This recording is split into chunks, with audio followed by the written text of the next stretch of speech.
It's Shana. Shanim, which is down here, is Hebrew plural for Shana, which is a year. Shana is a year, that's singular. So it's like 1 year, but it's 100 year. And then you come to Ve'eslim, that's 20. Esarah is like 10, but you add a yod and a mem to the end, you get Eslim, which is 20, Shana. So 20 year. So you have Shana, that's a year, that's singular. So 100 year, 20 year, V'sheva shanim, and 7 years. So keep that in mind. So, the life of Sarah totals up to 127 years. Where else in the Torah, in the whole Tanakh, that is the whole Old Testament, do we see 127? We see it in Esther 1 verses 1. It says that Ahasuerus reigned over 127 provinces. If I can get my clicker. Sheva ve'eslim umeah. That is like 7, 20, and 100 altogether. And that's the number of provinces he reigned over. So, on one hand, you have Sarah, who lives 127 years, right? And then over here, you have Queen Esther, who marries the king of Persia, and the provinces they rule over are 127. So, and these are the only 2 places in the Bible where we hear about 127. 127 with Sarah, 127 with Esther. So what's the connection between Sarah and the connection between Esther? Esther, what was she able to do? She was able to save the Jewish people. She was able to save her people. And I'm going to get to this slide in a second. And really what it came down to was unity. Because in all 127 provinces, she was able to unify the Jewish people against their enemies to defend themselves. Because a leader doesn't just boss people around and tell them what to do. They managed to unify a group of people with different individual skill sets to a common cause. That's what a queen does. Sarah over here, her name is Sarah, which means princess, so she's royalty, right? That's what her name means. But she doesn't really rule over 127 provinces.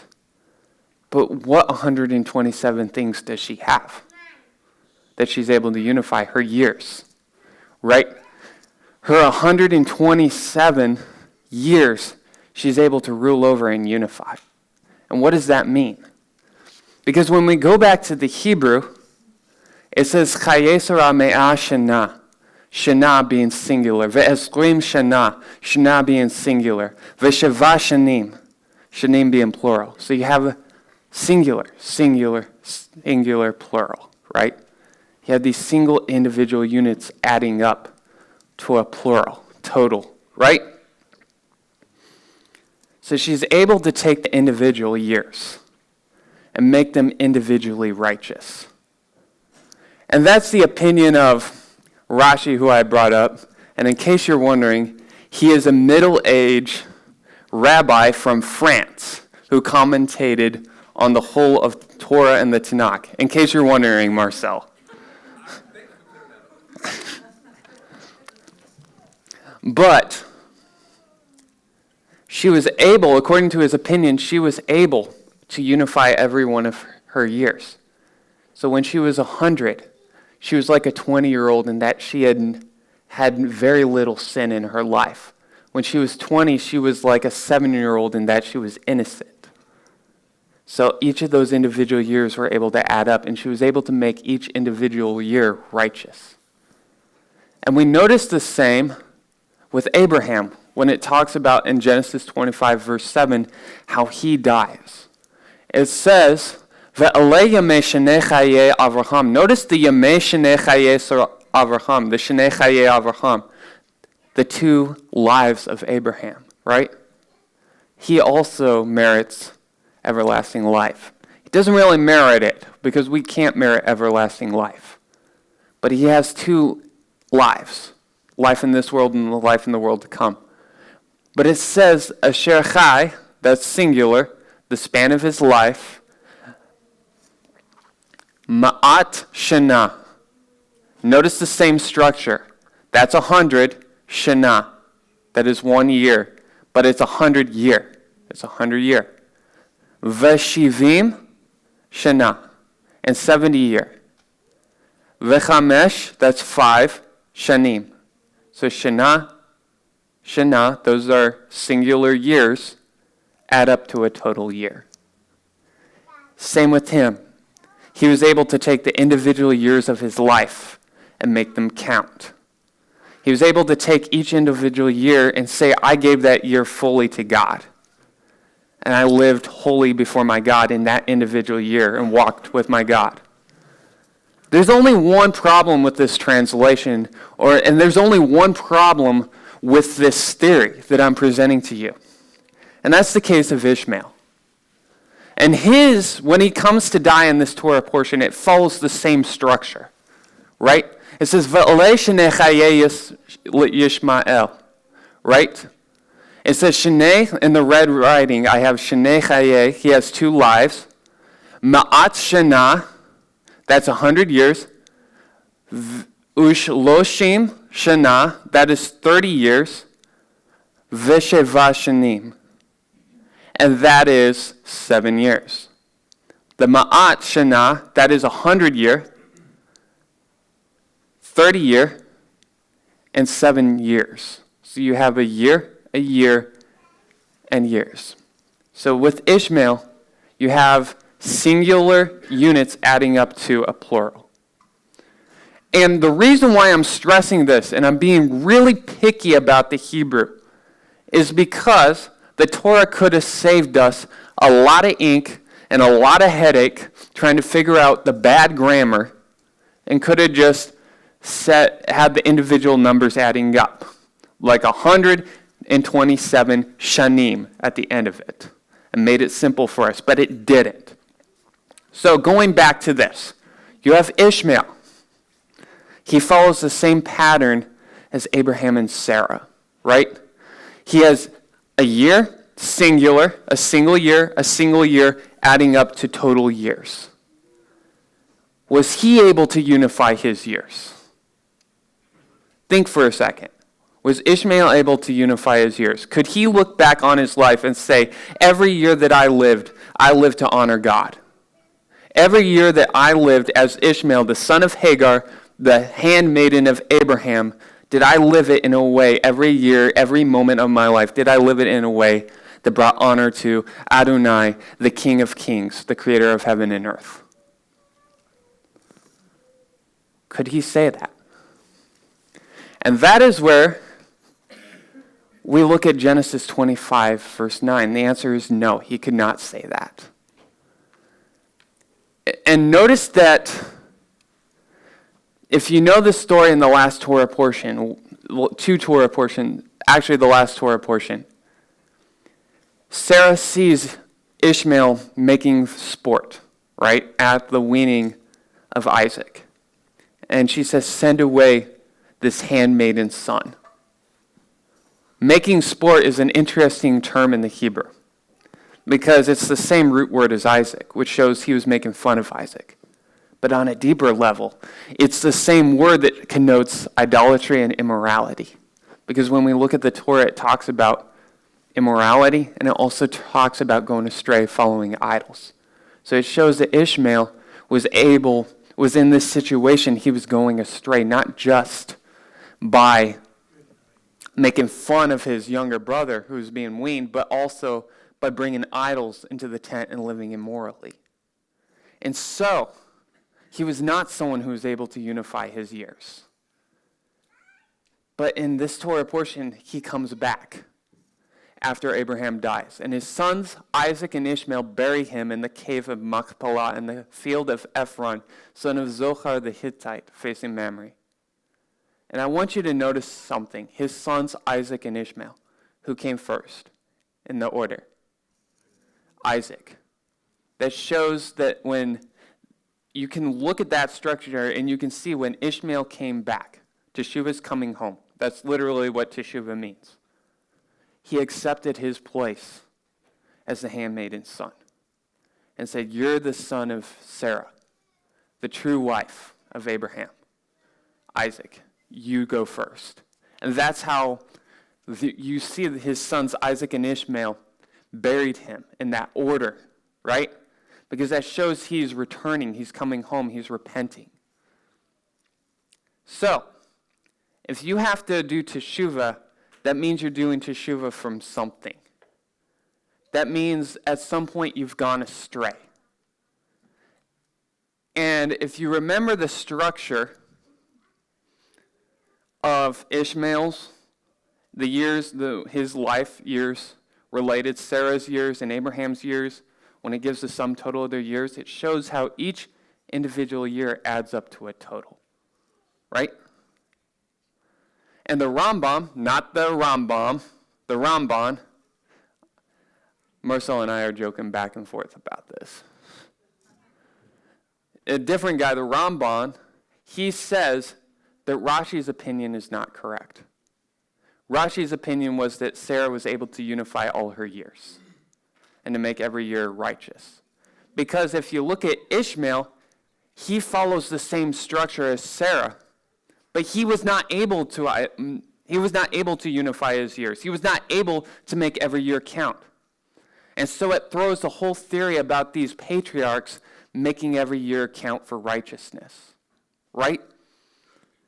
So, who's right? Did Sarah make all her years count? Or did she not? Did Abraham make all his years count? Or did he not? Did Ishmael make all his years count? Or did he not? The answer is they're both right. Sarah made all her years count because she was righteous all her years. Abraham made all his years count, but Ishmael wasn't. But that's okay. Because for us who are sitting reading this story, many of us, as we read the stories, like last week we read about the last 2 weeks actually, we read about Lot and we read about Abraham, right? And for me, like when I read the Torah, I ask myself, who would I be if I was in this story? Like I honestly look at myself and I ask, who would I be? And I ask myself, who would I be? Looking over my life. Because there have been moments in my life where I've felt like I was close to Sodom and Gomorrah. I was closer to Lot. And then there were times in my life where I felt like I was closer to Abraham. In this story, who do I feel like? Isaac or Ishmael? You know, sometimes I feel like Ishmael because I did not always serve the king. But now I serve the king. And for us, many of us are in the same boat. We've had to do teshuvah. So the thing is, if we've had to do teshuvah, and not all our years count, did they count? That's the question. And I propose to you that the answer is yes. That if you are an Ishmael, even the years that you lived in godlessness, they counted for righteousness. Because each of us would not be the person we are here today if we had not made those mistakes. Because those mistakes teach us humility. They teach us that I am nothing before my God. That everything I have is a gift. And I realized that after going astray, what it's like to lose everything. And I realized that coming back, I need my God. And a Jewish perspective, the whole reason why Torah is so important to the Jewish people and their religion of Judaism is because they look at themselves as each Jew is a fish. And the Torah is water and our relationship with God. And if you take away the water, we die. That's what it means. And for an Ishmael who's coming back, he knows that Yeah, all my years weren't righteous, but they did count because they taught me that I needed God and I needed his ways. And so, yes, all his years did count. He was able to unify all his years. And that's what it means for us. I'm going to switch gears and move on to a different subject, completely different. I'm going to address the topic of servanthood. Because in this Torah portion, we have Abraham, and he has a servant named Eleazar, right? And he sends this servant, and he says, go find a bride for Isaac, my son, and she can't be a Canaanite. She has to be from the land of my fathers. But don't take Isaac back.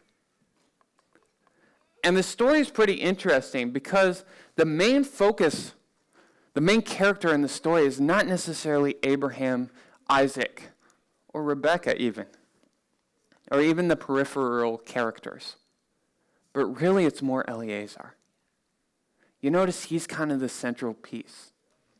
And when you read the English provides a structure. It gives us the verses, and it gives us a very surface understanding. But when you are able to step back and look at the Hebrew and listen to the tone of the passage, it draws something up deeper.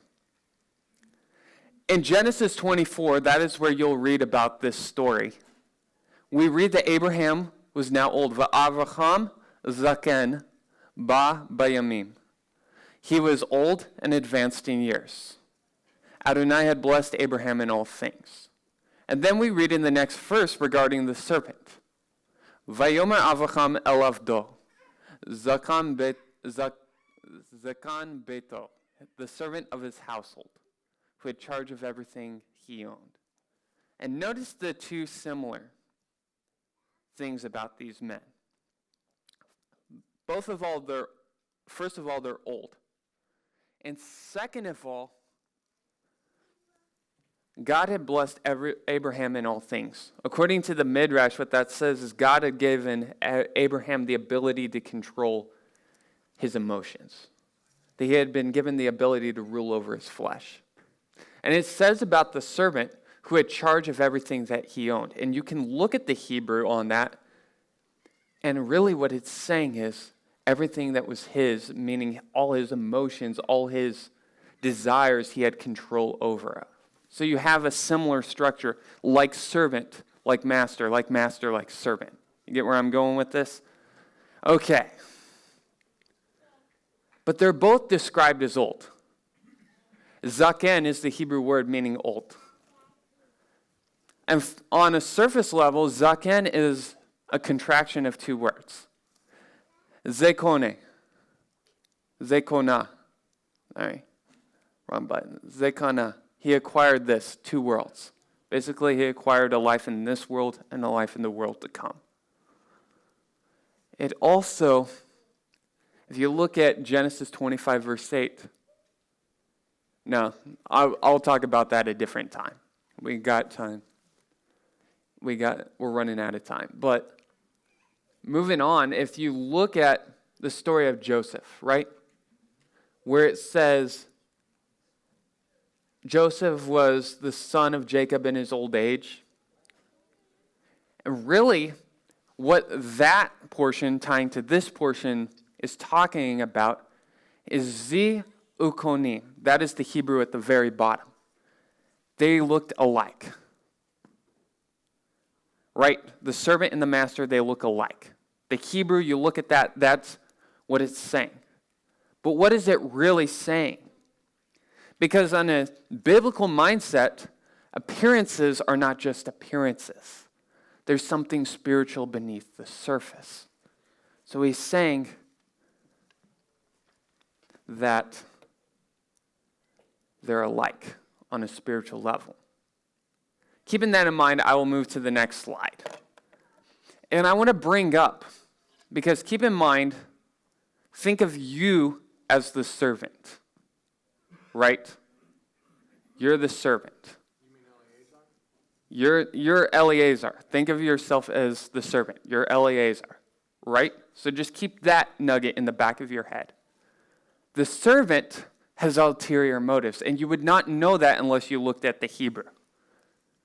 He says, Ulai lo toveh ha'isha. What if the woman does not consent to come back? And he recounts the story to the woman's family, to Rivka's family, in verse 39. He says, Ulai lo ta'alech ha'isha acharai. What if the woman does not want to follow me? And ulai is an important word. And it's the Hebrew word I haven't read, because it's a term of negotiation. Because in last week's Torah portion, Abraham was talking to God about the destruction of Sodom and Gomorrah. And Abraham says, Ulai, what if there's 50? Ulai, what if there's 45? Ulai, what if there's 40? Ulai, what if there's 35? And the story goes on. It's a term of negotiation, perhaps. It says, Ulai. But there's a difference in spelling between chapter 24, verse 5, and chapter 24, verse 39. And you'll notice it up here. Ulai, that's an aleph, a vav, a lamed, and a yod. An aleph, a lamed, a yod. This is him when Abraham is talking to it. This is when the servant's talking to Abraham. This is when the servant is telling the story to Rivka's family. Up here, there's a vav. Down here, there's no vav. And basically, ulai can be related to the Hebrew word eli, which is me. And the rabbis get from this, and it's not a far-fetched theory, believe me, trust me on this, that Eliezer wanted a family connection with Abraham. That he had been sent on this mission to find a bride for Isaac, but really he was hoping the mission would fail. Why? Because he had his own daughter that he wanted to marry Isaac. And it makes sense. Trust me on this. Who is the servant? Eliezer of Damascus. First of all, Damascus is a contraction of two Hebrew words, dole umashke. He ladles and gives out to drink. Basically, Eliezer of Damascus was a servant of Abraham, and he would study under Abraham and learn his wisdom and teach others. That's basically who he was. So he was someone who greatly respected Abraham. Furthermore, notice it says he's in charge of Abraham's house. He's in charge of Abraham's house.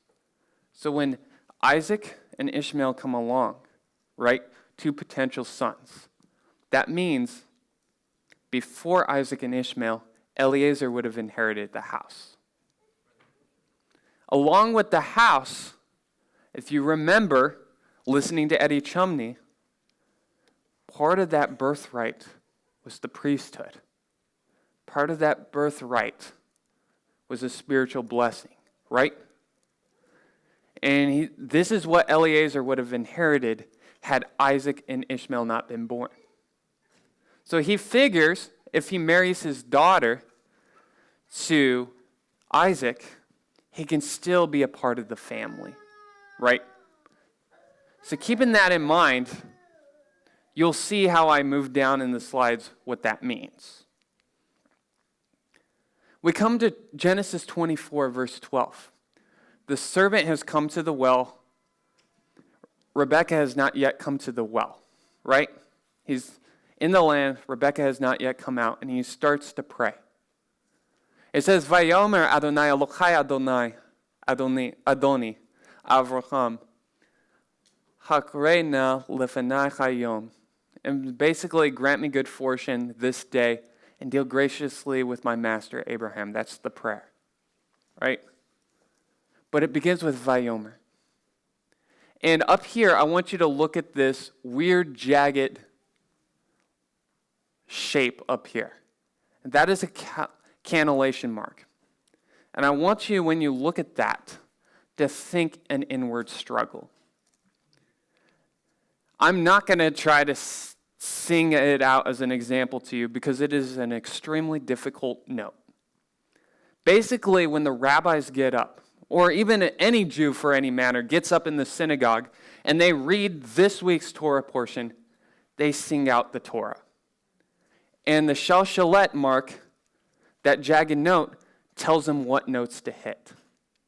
But the shalshalet is an extremely hard, difficult note.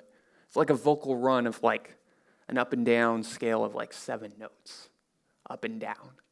Extremely hard when they're canning Torah. And what it represents, its Hebrew name means chain. And it represents a prolongation of an intense situation where the person at the center is wavering in their decision. They're trying to choose between right and wrong. They're wrestling with their inward demons. And the decision isn't as cut and dry for them. It's like you have this desire to do good, but at the same time you have this desire to do right, evil. Right? You have good and evil, and they're at war. And it's jagged because one minute you're turned this way, the next minute you're turned this way. And it's back and forth. And you pray to God that at the end of it, you're facing the right direction. It only occurs 4 times in Torah. The shalshalet mark. It only appears 4 times in Torah. It appears in Genesis 19:16. It says, Vayit mama. It means he delayed. It's talking about Lot. When the angels went to rescue Lot, he did not want to leave Sodom. He delayed. Vai ma'en. And he refused. Joseph refused. What that is showing is he thought about sinning. He didn't, and his end result was he was adamant, but he thought about it. And there was an intense battle within him. In Leviticus 8:23, Vayishchat, and it was slaughtered, the animal. This is when Moses is consecrating the priesthood, Aaron and his sons. The Vayishchat has all 3 of these first Hebrew words on the far right, all have that shalshalet mark. Why does Moses have his? It's because he struggled with jealousy. How do you know that? Because he was going to lose out. See, he is consecrating the priesthood. He's consecrating Aaron and his sons. If the priesthood is established in his mind, I no longer get to come to the tent and meeting and worship God. I no longer get to have this face-to-face because another person will go into the Holy of Holies. That will be Aaron. I'll have to take a step down. And the Bible says he was the most humble of men. But that doesn't mean he didn't have his inward struggles. And that's what the shalshalet represents for each of us as individual messengers in this world, that we have an intense struggle within us to do good and evil. And we have ulterior motives. So what does the servant do? How does he overcome? Because having these intense struggles between good and evil is not an excuse to choose evil, right? It's just an obstacle you have to overcome to choose good. So how does he overcome? First of all, he prays till his breakthrough comes. It says, Vayomar, and it has a shalshalet mark over it. He prolongs the prayer. If the struggle is prolonged, you prolong the prayer. You keep praying until you have the strength to stand. You keep praying. If you're Joseph, you run, but you pray. If you have inward strongholds that you are dealing with, inward afflictions, right? Your inward chains, your own demons you have to wrestle with, you keep praying until you experience a breakthrough in your life. He prayed for someone other than himself. Is another key. He says, Va'aseh chesed im Adoni Avraham. Deal chesed to my master. Deal kindness to my master Abraham. He prays for someone else. He steps out of himself and says, I'm not the only one here. Sometimes when you are struggling with your chains, sometimes when you are struggling with whatever stronghold it is in your life, it is easy to get focused on me and my pitiful situation. My bad situation is so awful. And you realize that you got in that situation because you took your eyes off of others and focused on yourself. So he prays for someone other than himself. He aligns his will to his master. Right? He says, grant me good fortune this day. What is good fortune to him? That God would deal graciously with his master. Right? He wants his daughter to marry Isaac. But he knows that Isaac's destiny is to marry Rebekah. So what does he do? He prays that God's will be done, even though it's not his will. And sometimes when we are going through our struggles, that's what we have to do. We have to pray for God's will to be done in our lives, even when it doesn't feel comfortable to us. So, at the beginning of this chapter, we are told that Abraham was old, and God had blessed him and given him the ability to overcome his flesh. In verse 2, we are told that the servant was like the master, that he was old too, that he too had acquired two worlds, that he too had become like his master, and that he too was able to rule over his flesh. And for us today, we too can overcome. And we overcome by the blood of the Lamb and the word of our testimony. So, let's open it up for discussion. How many minutes do we have? We have 2 minutes.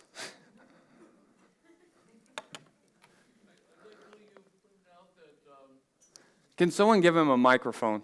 We're recording this because we have people at home.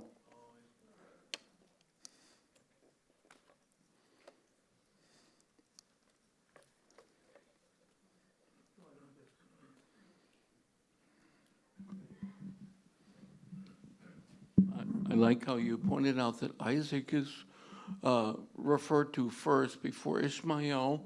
Isaac is the son of the promise, even though Ishmael is the oldest one and would ordinarily, being the oldest, be listed first, but he's not. Yes. Showing God's priority in the text too, that the son of the promise, Isaac, came first.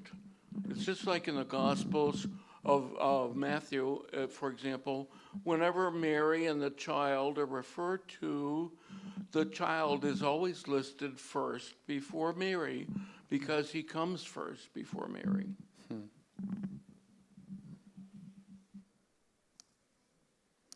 Anyone else? We got a little bit of time.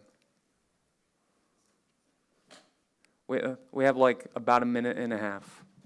That was a good comment, by the way. I like that. Donnie, I thought it was good insight on how Eleazar had selfish motives. That was not even apparent to me. Something I recently learned, which I think is interesting, is Abraham chose the right man for the job. And I think Abraham, knowing Eleazar was similar, knew him inside and out. Because from a Jewish perspective, there's things of God's will being done through the Bible in a crossed manner. For instance, Jacob on Esau, the blessing did not go to the right person technically. Later, Joseph's sons, the arms were crossed. When Eleazar it's illustrated as he meets Rebekah, and well, first off, he's told, go to my country and find someone for my son. And later, when he retells the story to Rebekah's family, he just emphasizes the family. He doesn't talk about the country. When he meets Rebekah, he gives the jewelry, asks who she is, and then when he tells it to her family, he says, I asked who she was, gave the jewelry. There's a cross there. And then he talks about earlier praying for loving kindness and truth, and later he emphasizes only truth and leaves us out hesed, loving kindness. And I think what I learned from a Jewish perspective is that Eleazar, as you were talking about negotiation, put aside those selfish feelings, as I'm now making this connection, because he knows it's for his son, that making observations of what her family valued, he emphasized, because she displayed kindness with the camels and the watering, whereas when Laban welcomed him with a big show, Eleazar was the one who watered the camels and the feet of his men. So Eleazar made this observation and said, okay, I'm going to emphasize that, and this will help make this a successful marriage, because they don't value hesed, loving kindness. I thought that was an interesting contrast. All right. I'll take one more, and we're like running out of time.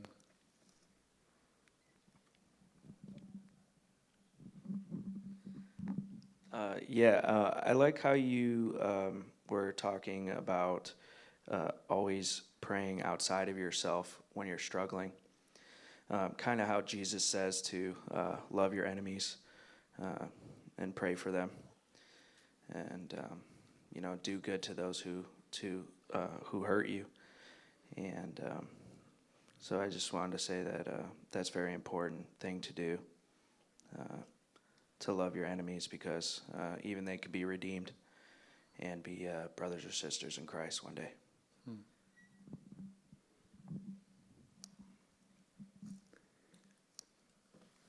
One more. I'm sorry, guys. We're going over a little. Well, it's just a quick question. Did you say there was 3 or 4 cancellation markers? There's 4. 4, because I only saw 3 up there, I think. The 4th one is the one I included with this story. I included the 3 others. Gotcha. There's like more in the rest of the Tanakh, but when you look at the Torah, there's only 4. All right. Is that it? I think we're good. All right. Let me close with a blessing. Blessed are you, O Lord our God, King of the universe, who has planted everlasting life in our midst. Amen.